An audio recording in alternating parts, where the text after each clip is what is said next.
والصلاة والسلام على رسول الله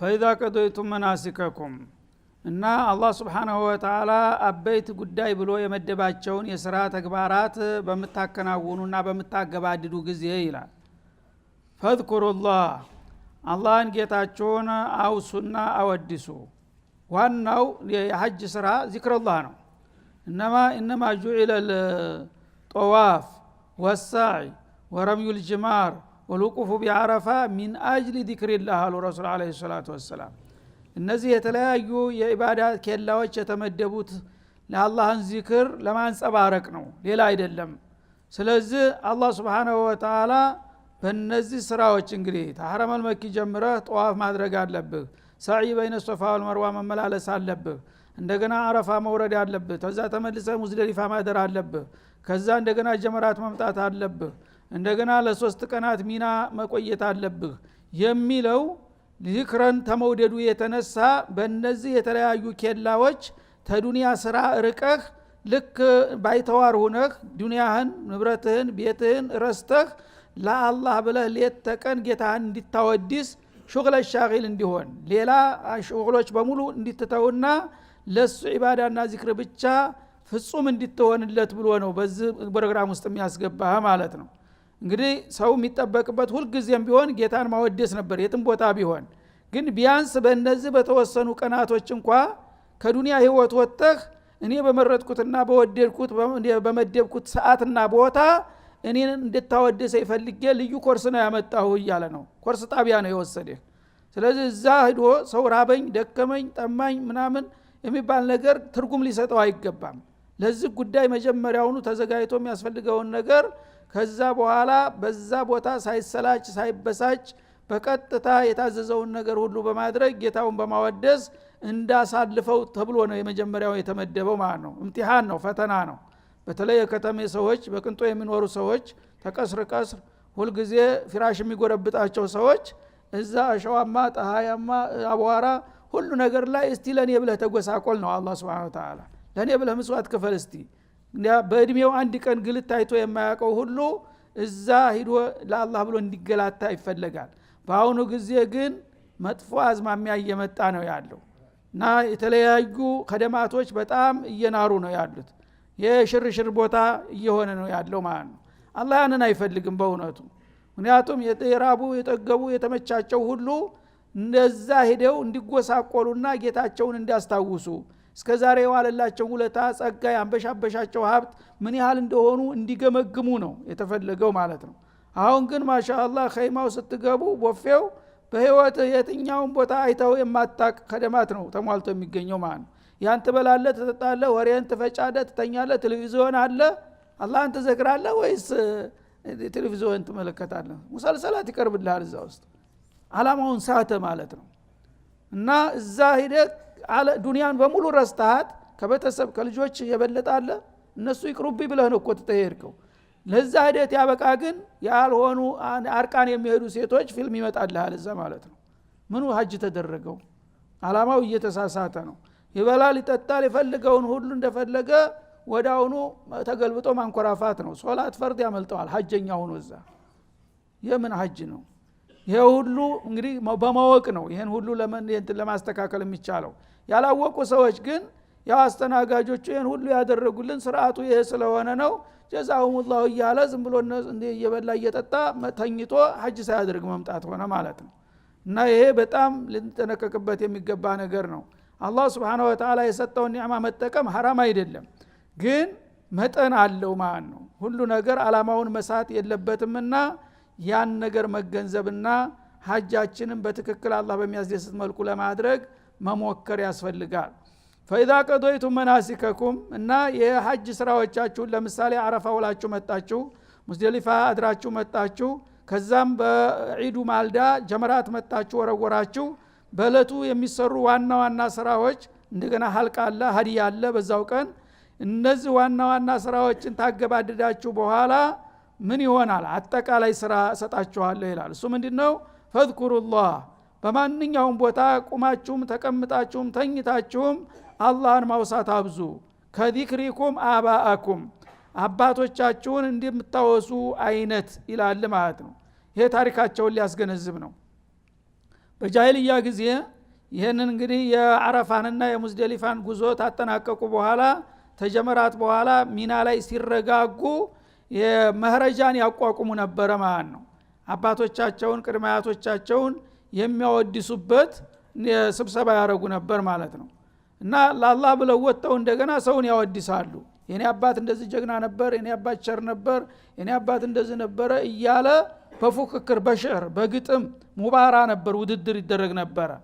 አሁን ያችን ነገር እንደማይፈልጋት እሱ ስራ ውስጥ ገብታለች። ጉዲፍ ናት እሷንም አነሳትማ ከዚክሪኩም አባአኩም እስከ ዛሬ በእኔ መድረክ ላይ አባትህን ታወድስ ነበር። አባትህን ልታወድስ ነው እንደዚህ የመጣው አላህ ሱብሓነሁ ወተዓላ። በዛ ፈንታ እኔን ኻሊቅህን ራዚቅህን ማወደስ አለብህ። እሱን ተወው የጃሂልያ ጉዳይ ነውና አላህ አባቶቻችሁን ቅድመ አያቶቻችሁን ስታመኳሹና ስታወድሱ በነበረበት መድረክ ዛሬ እኔ ሙሉ በሙሉ መወደስ አለብኝ፣ ማንም ሊጋራኝ አይገባም በመድረኬ ይላል ማለት ነው። አው አሸደ ዚክራ በል አሸደ ዚክራ እና አባቶቻችሁን ስታወድሱ ከነበረ የበለጠ እኔ ልታወድሱኝ ይገባል፣ የትልቁ ኒዕማ ባለቤት እኔ ነኝና ማለቱ ነው። ስለዚህ እንግዲህ እዛ በአሁኑ ጊዜ ማላያኒ ቃላቶች ራሱ ዳዕዋ የሚያደርጉ ሰዎች በጣም ጥቂቶች ናቸው። ዒባዳ የሚያደርጉ ሰዎች ጥቂቶች ናቸው። በማላያኒ በማይሆን ወሬ የሚጠመዱት ግን ብዙዎች ናቸው። ያ በጃሂልያ የነበረው ነገር መልኩን ቀይሮ መጣ ማለት ነው። በአሁኑ ጊዜ መዛና ፕሮግራም ይላል ምን ይላል ያ አዘናጊ ነው።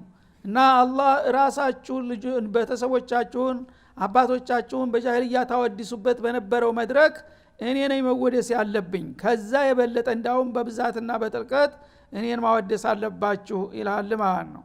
አው አሸደ ዚክራ እና በዛም ላይ ዱዓ ከዚክሮች አንዱ አካል ነው። ዱዓም አስፈላጊ ነው ለዱንያህም ለአኺራህም ለአንተም ለኡመትህም ላሉትም ለሞቱትም ለሚመጡትም ትውልዶች ኡመተል ኢስላም ዱዓ ልታረግበት የሚገባ ቅዱስ ልዩ መድረክ ነው። ያንን ሁሉ ምርት ልታመርት እየገባ በማላያኒ በማይፈልግ እንጃፈንጀ ማሳለፍ የለብህም ይላል። ፈሚነ ናስ እና ማይገርማችሁ እዛ በሐጅ ተሚሳተፉት ሰዎች መካከል ይላል መየቁል የሚል አለ ረበና ጌታችን ሆይ አቲና ፊ ዱንያ በዚህ በዱንያ የሚያስፈልገንን ነገር ስጠን እያለ በዱንያ ብቻ አነጣጥሮ የሚወተውተኝ አለ አለ። ተመልከት ዱዓውን እንኳን ራሱን ትቃድ ያደርገዋል። ዱዓው ራሱ ዱንያዊ የሆነው ዱዓ እንደ ወንጀል ተቆጠረ ማለት ነው። እና በዱንያ ሙሉ ተተፈጠርክ ጀምሮ እድሜ ልክህን ስለ ዱንያ አይደለም እንደምታስበው ያለው፣ ስለ ዱንያ አይደለም እንደምትጨነቀው የምትባትለው ያለው፣ ዱንያ ልትለምን ነው እዛ ሄድከው ይላል አላህ Subhanahu Wa Ta'ala። እና አንዳንዶቹ የዋሆች ጅሎች አለ መን የቁል እዛ በጣም ወርቃማ ቦታ ላይ ሄዶ ደግሞ ሊገኝ የማይቻለው ቦታ ምርጥ ቦታ ላይ ሄዶ ምን ይላል ዋናው ታርጌቱና አላማው ረበና አቲና ፊ ዱንያ ኡሙረ ዱንያ ማለት ነው። በዱንያ የሚያስፈልገኝ ነገር ስጠኝ፣ ጥሩ ሚስት ስጠኝ፣ በርከት ያለ ገንዘብ ስጠኝ፣ እድሜን ረዘም አድርግልኝ። በቃ በዱንያ ዙሪያ ነው የሚያጠነጥነው ማለት ነው። አኺራን ረስቷታል። ይሄ ነው እዛ የወሰደህ ይላል አላህ Subhanahu Wa Ta'ala። እና ወማ ለሁ ፊል አኺረቲ ሚን ኸላቅ የዛ አይነት ጸሎተኛ በዛኛው ዓለም ለወዳጆቼ ከደገስኩት ድግስ ድርሻ የለውም ይላል።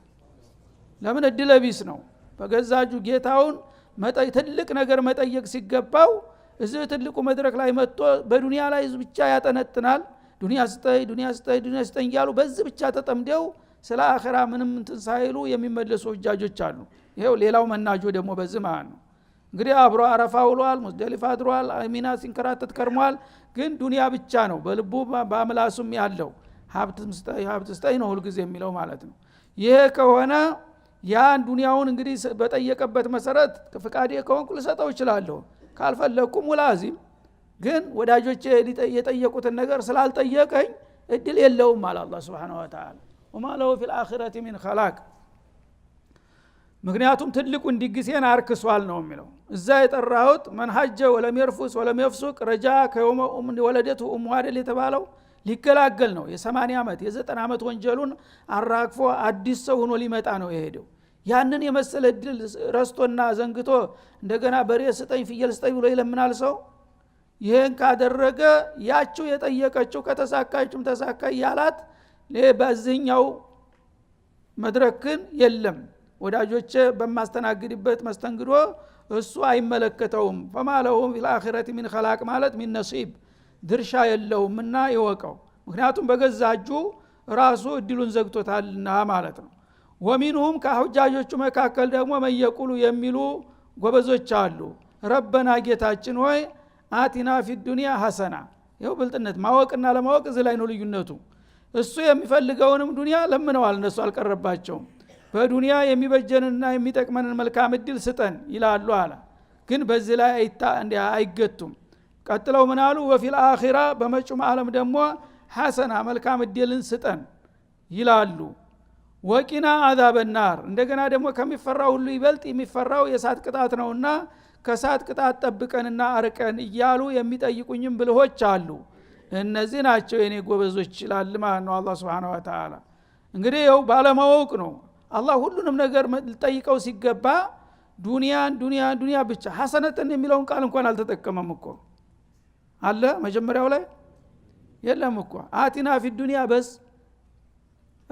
በዱንያ ብቻ ስታይ ዱንያ ሁሉ ነገር ኸይር ነው ዱንያ ሱም አለባት በውስጧ ዱንያ ሐሰና እንኳን አላለም እነዚህ ግን በዱንያም ሐሰና በአኺራም ሐሰና በዱንያ መልካም አቂባው ያማረ የማያጸጽት የማይጎዳ ችግር የማያስከትል መልካም እድልን ሁሉ ስጠን በዱንያ አሉ ተሱ የበለጠ ጠየቁ ዱንያንም ማለት ነው እንደገና በአኺራ ደግሞ ለወዳጆቼ የደገስከውን ሁሉ ለኛም ድርሻ አድርግልን አሉ ከዛም ደግሞ ከሳት ቅጣት ጠብቀን አሉ ምን ቀረ ሁሉን ነገር ያካተተ ዱዓ አደረጉ እነዚህ በሁለቱም እንግዲህ አገር አትርፎ ተመለሱ ማለት ነው ያኛው ግን በጅልነቱ ዱንያን ብቻ በመወትወት አኺራ የሚባለውን ትልቁን እድል ዘንግቶ በመቅረቱ ዱንያም ሊሰጠውም ላይሰጠውም ይችላል ቢሰጠውም ሐሰና የለውም ኸይር የሌለው ዱንያ ሊሰጠው ይችላል ማለት ነው እነዚህኞቹ ግን የተሟላ ዱንያ ጥያቄ በመጠየቃቸው አላህ ወደሳቸውና ምላሻቸውንም እንደሚሰጣቸው ቃል ሲገባ ምን ይላል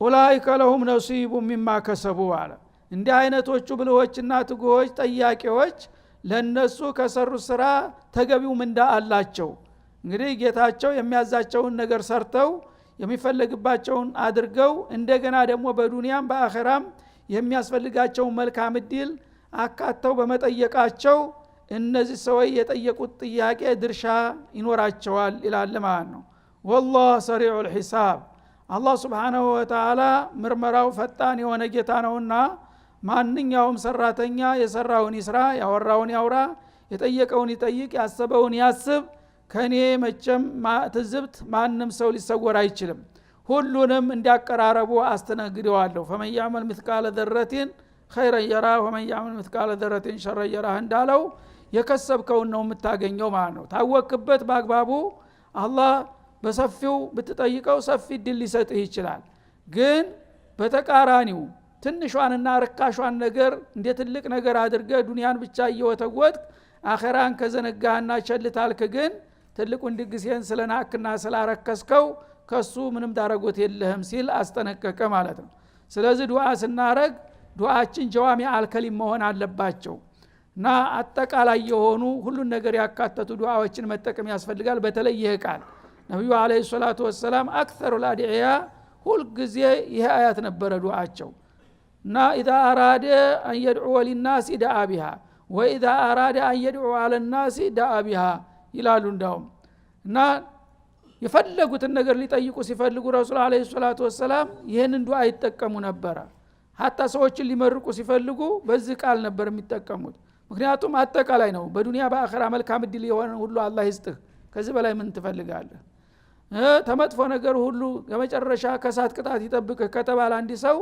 የቀረበት ነገር የለም ሁሉ ነገር ተሟልቶለታል ማለት ነው ስለዚህ በዚህ መልክ ነው ጌታችንን መለመን ያለብን የሆኑ ያልሆኑ ጥቅቅን ነገሮችን ልክስክስ ነገሮችን በመቀባጠር ጊዜ ማባከን የለብንም ግን ጠቅለል ያለና ሁሉን ነገር ያካተተ ነገር ካቀረብክ ግን አላህ አሊሙል ገይብ ወሸሃዳ ነው ፍላጎትህንም ስሜትህንም ስለሚያቅ ያን ነገር አንተ ታሰብከውና ከከሰብከው በላይ ሊያደርግልህ ይችላል አንድ የሷሃቢ ልጁ ዱዓ ሲያረግ ሰማው እና اللهم ارزقني الجنه وارزقني القصر الاحمر على يمين الرحمن እያለ ዱዓ ሲያረግ ጀነት አስገባኝ እንደገና ቀዩ የህንጻ ላይ እንድትመድበኝ ይላል።